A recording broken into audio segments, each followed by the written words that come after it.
Hey, let me ask you a question. All these names here, Braun Strowman obviously was someone pushed at the top of the card, and it's rare that you see someone who just recently, top of the card released. A lot of these guys mid-card and below, he's a top card guy for them. Aleister Black, not really used well, but has a look, good in the ring. Hey, he was the one Heyman was high on, right? I believe so. That may have been part of the problem. But you could see... If Paul Lee was somewhat annoying or obstreperous in his defense of Aleister Black's perceived talent when Vince didn't want to hear about it, that may have lingered. That happens. I'm going to ask you a few of these going into my final one, but if you're AEW, do you sign Aleister Black? Or I guess we'll go back to Tommy End. You can't use Aleister Black anymore. Well, I wouldn't sign Tommy End either. I would think if he made up one name, he could make up another one. This may be the end of the line for Mr. End. I might, because also they've got Pac there. I'm sure those guys are pals. They're in the same part of the world. He looks at least like a somewhat ass-kicking grown adult instead of the children that, populate the Cucamonga Kids side of the roster. So I don't think Aleister Black would be a bad pickup at all for AEW. Now, Lana, again, people know who she is. She can't use that name anymore. She'll have to go back to her real name, I guess. She is a really talented performer, but Miro is actually, and we'll talk about the show later, I think been really good the last several weeks on his own without anyone there. Oh, good Lord. No, that would be the worst thing to do is put her back with him. It's WWF TV retread, and they're just now making him a monster. Now they want to soften that with the pretty girl in his car. No. That would... Can she wrestle? Because you said she's a great performer. I don't know that I've ever seen her wrestle. I'm not talking about in the ring. And to be honest, I've never critically watched a single Lana match, so I can't even tell you what she can or can't do. I could tell you that as far as losing herself in a character and doing promos and being athletic, she's got something. I can't tell you anything about her in the ring. They got the majority of the AEW roster of anybody who's a good performer they're not part of the wrestling roster. They're extraneous peripheral people. I don't know if I would add another one of those, but Okay, now Murphy. Now here's someone who we laugh at his stupid name, and it was Buddy Murphy, and then Vince decided that his name should be just Murphy. Well, if he didn't have an Irish name, I don't know what Vince would have done. Would have cut him from the roster then. But Murphy is someone that you hear people say, this guy can really work. He's never gotten a chance to show what he could do because even when he has a good match, he's been treated like a jerk-off in storyline. Yeah. So you don't take him seriously, but he's really good in the ring. I have heard some people say, wow, imagine him in AEW, and I could see some good matches, but would it mean anything? Do you sign Murphy?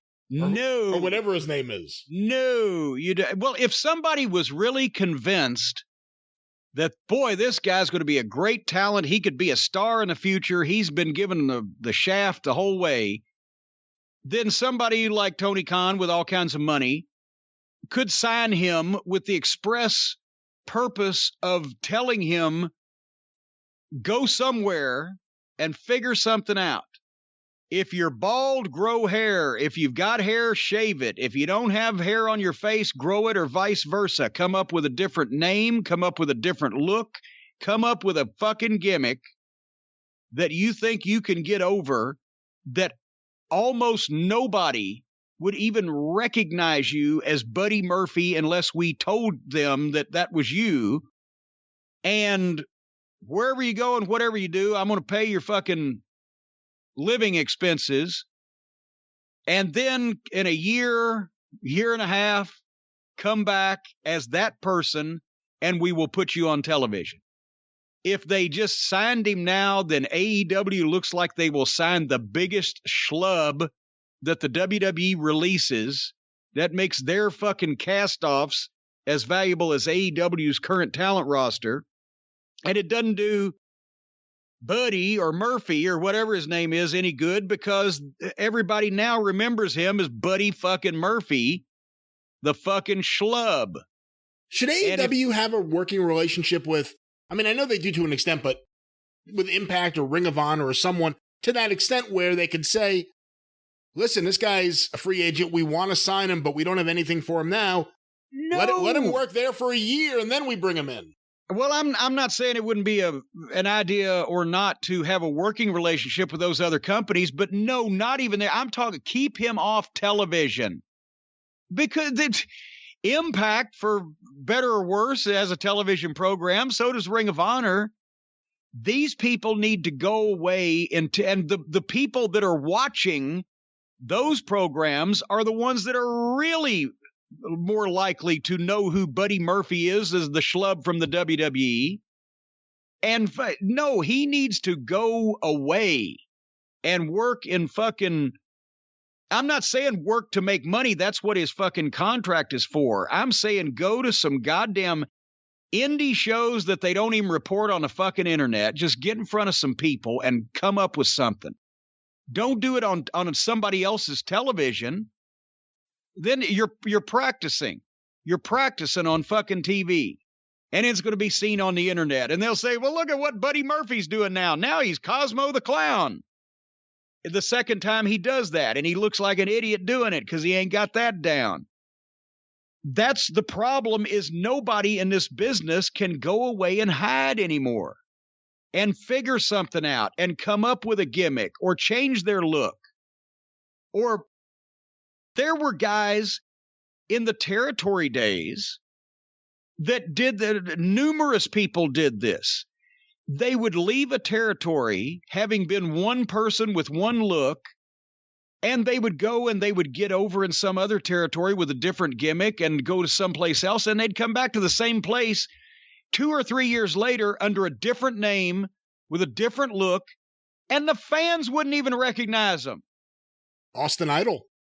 Well, my God, Austin Idol, classic example. Georgia, Nobody knew it was Dennis McCord, but that happened with regularity because once a guy left and you were seeing a weekly wrestling program in your home area with all kinds of guys coming in and out, and then 2 or 3 years later, some guy comes back and he has a striking look and he's being pushed as a something, and you don't know that it was the same guy 3 years ago, whatever, and you didn't even have to wear a mask.